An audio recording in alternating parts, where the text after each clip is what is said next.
Hi friend, comedy চ্যানেলে আজকে রান্নার ভিডিও দেব।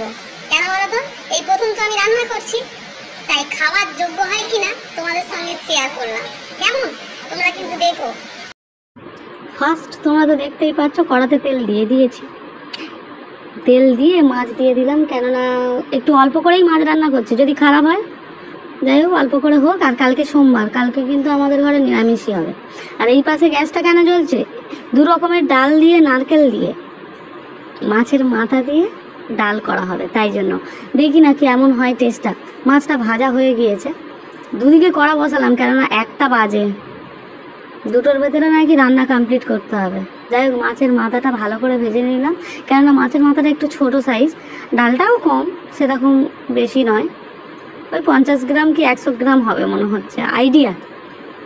কোনোদিন তো মাপ করে বাজারে গিয়ে কেনা হয়েছে বলে মনে হয় না, হয়েছে কিন্তু অতটা মাপ জানি না, তাই জন্য আর কি। আচ্ছা, এদিকে মাছের তেলেতেই পেঁয়াজটা দিয়ে দিলাম, কেন বলো তো, মাছের ঝালটা আর কি এই একই তেলেতেই করে নেব, ওই জন্য মাছের একটা ঝাল হবে, বলে ফেললাম আমি।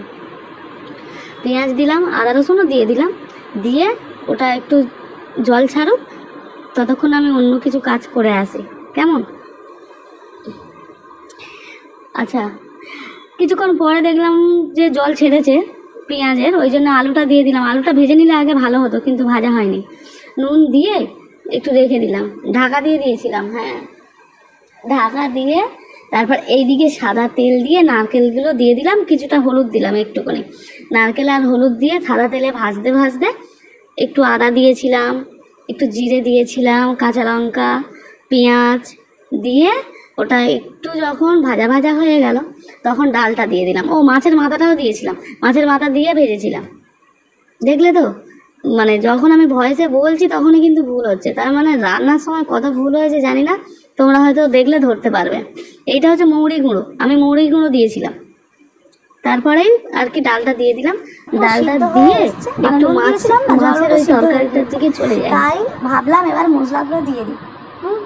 কিছু কিছু ইউটিউব দেখে শেখা এই মশলাটা কী কী আছে জানো তো, জিরে গুঁড়ো, ধনে গুঁড়ো, যত গুঁড়ো ছিল আর কি খড়েতে, লঙ্কা গুঁড়ো, হলুদ গুঁড়ো, আর একটু রেড চিলি পাউডার দিয়েছি, ও হ্যাঁ গরম মশলাও দিয়েছি। দিয়ে ভালো করে নেড়ে দেখো ভাজা ভাজা মতো হয়ে গেছে, কষানো মোট কথা হয়ে গেছে, মানে তেল ছেড়ে গেছে। আমি শুনেছি তেল ছেড়ে গেলে জল ঢালতে হয়, যাই হোক তেল ছেড়ে গেছে, জল ঢেলে দিলাম। এবার একটু ফুটলে মানে আলুটা সিদ্ধ হলে মাছ দেবো। এদিকে ডালটাও হয়ে এসছে, ডালটা নামিয়ে নিয়ে, কেননা অনেক কমে গেলে আবার খাওয়া যাবে না, দুবেলার জন্য করছি তো আজকে, ডালটা নামিয়ে নিই। এবার দেখি এই কন্ডিশনটা কি, আলু সিদ্ধ হয়ে গেছে প্রায়, এবার মাছটা ভাবছি দিয়ে দেবো। আর একটা দিকে কড়া বসালাম, কেন বলো তো, ফুলকপি আলু ভাজা হবে পেঁয়াজ দিয়ে।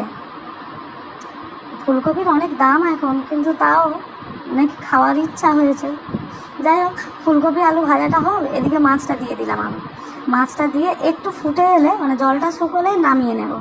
এই জলটা শুকিয়েই এসছে, দেখো খুব সুন্দর হয়েছে।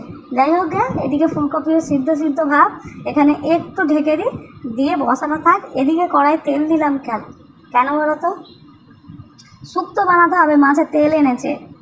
আমি বলেইছিলাম না আগে থেকে কোনো রেসিপির নাম বলবো না। শুক্তোর জন্যে কালা জিরে ফোড়ন দিয়ে উচ্ছেটা ভেজে নিয়েছিলাম, তারপরে মাছের তেলটা ভেজে ওই যে ফুলকপি এনেছে, ফুলকপির ডাঁটাটা দিয়ে, বেগুন দিয়ে একটু নেড়ে মশলা দিয়ে, তারপর উচ্ছে দিয়ে, ব্যাস আমার শুক্তো রান্না রেডি, মানে মাছের তেল ভাজা যেটাকে বলা হয়। দারুণ হয়েছে না বন্ধুরা? রান্না করতে করতে রান্নাঘরের যা হাল তোমাদের দেখালে ভয় পেয়ে যাবে। তোমরা মঞ্চ একবার দেখেই নাও আমার রেসিপিগুলো কী কী হলো। এটা হচ্ছে ফুলকপি আলু ভাজা, এটা শুক্তো, এটা মাছের ঝাল, এটা নারকেল দিয়ে মাছের মাথা দিয়ে ডাল। হ্যাঁ, ভাতটা আর দেখালাম না তোমাদের। আর রান্নাঘরের হালটা দেখো, এই কাজ সারতে প্রায় 4টে বাজবে। কেমন, এখন টাটা, বাই।